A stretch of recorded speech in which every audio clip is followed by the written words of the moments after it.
the heart of Africa, nestled within the green mountains and fertile valleys of a forgotten kingdom called Okuru, lived a prince whose story defied every expectation placed upon royalty.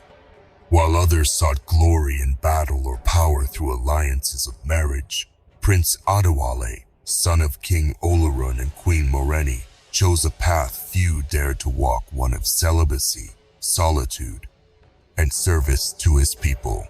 His was a story not of a broken man, but of a man who broke tradition for reasons buried deep in pain, love, and principle.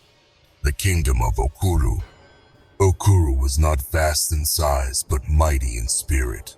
Located between what is now present-day Nigeria and Benin, the kingdom thrived on agriculture, bronze craftsmanship, and oral tradition. Its people were deeply spiritual, honoring gods of rain, harvest, and ancestry. The royal family was revered not just for its authority, but for its responsibility to marry strategically and produce heirs to preserve the sacred bloodline.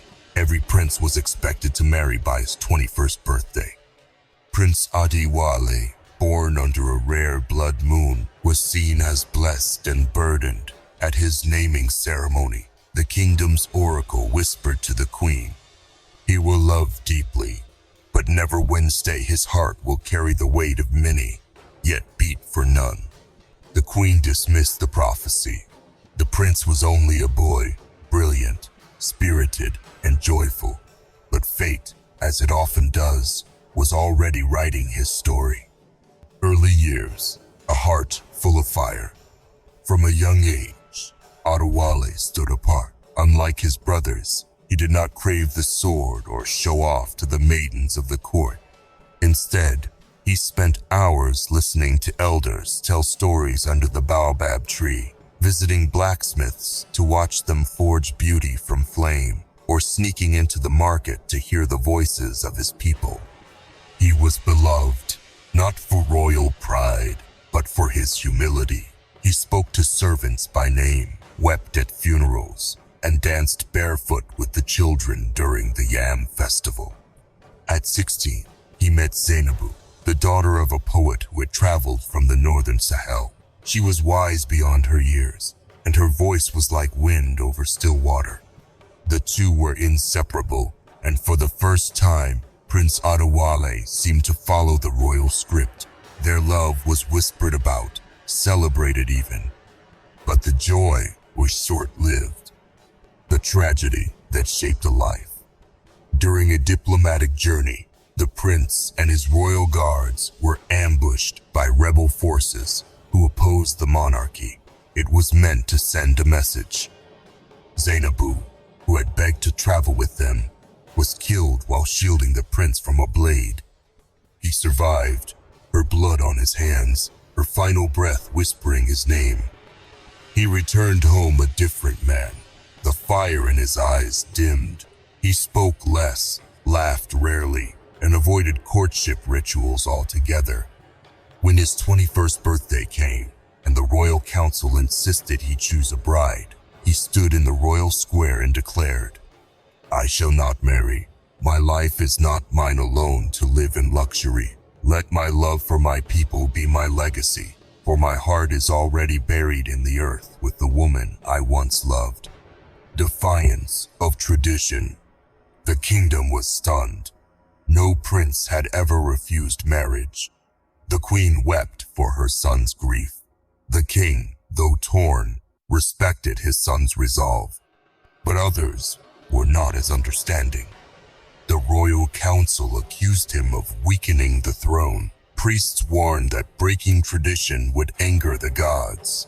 Noble families, hoping for alliance through marriage, withdrew support.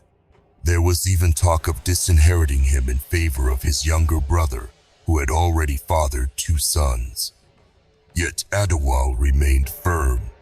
He redirected his energy into building schools, opening healing centers, and traveling incognito to listen to the voices of the unheard, the farmers, the widows, the forgotten.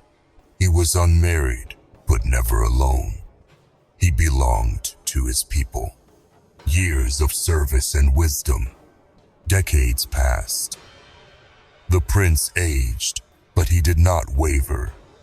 He became known across neighboring kingdoms as the crown without a consort. He mediated tribal conflicts with wisdom, protected forests from greedy nobles, and once spent 6 months living with a nomadic tribe to understand the root of their poverty. Though offers of marriage continued to come from princesses, warriors, even queens, he declined them all with kindness and gratitude, but no hesitation. Many whispered of other reasons, that he was broken beyond repair, that he had sworn celibacy as penance, that he feared loving again and losing. But those closest to him said he simply chose to love differently. When King Oloran died, a succession crisis loomed. The council insisted Adewale could not rule without a queen. The law was clear. Adewale stood before them and spoke. Did my father rule with his wife at his side, or with his heart in the people? Did not pharaohs and emperors wage wars for love? I ask not for power, but the chance to serve. If marriage is your price for my loyalty, then I shall walk away and serve without a crown. The people rose in his defense. Women sang in the streets. Elders protested at the palace gates. Eventually, the council conceded, but on one condition. If Adewale did not name an heir by the age of 60, the crown would pass to another branch of the royal family. Adewale agreed. Mentorship and fatherhood without blood. Though he never had children of his own, Adewale raised thousands. He mentored future scholars, trained young warriors in philosophy and restraint, and personally sponsored the education of orphaned children.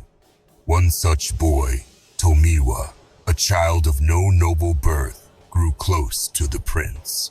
Adewale would later name him as heir not by blood, but by heart, wisdom, and service. Tomiwa grew into a leader worthy of Okuru's love. When Adewale was old and frail, he would lean on Tomiwa's shoulder, smiling. They said I could not rule without a wife, but look what we have built, not with gold, but with belief. In his final days, Prince Adewale requested to be buried next to Zainabu, under the tree where they had once sat reading poetry. On the day he died, the sun set over Okuru in rare hues of red and purple like the day he was born. He left behind no biological heir, no queen, no palace tapestries of a wedding day. But he left a kingdom more united than ever before. Schools bore his name. A bronze statue was erected not of him in war, but of him seated among children, laughing.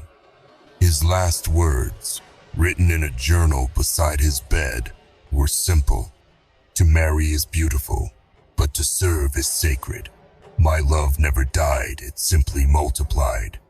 To this day, in the villages once under the kingdom of Okuru, griots and storytellers still sing of Adewale the Heartful, the prince who refused to marry not from hatred or fear, but from a place of eternal devotion to something larger than himself. He challenged tradition, and in doing so, reshaped it. He loved once and lost forever, but instead of letting that pain shrink him, he allowed it to expand his compassion. And in choosing to live without a queen, he gave his entire kingdom the heart of a king.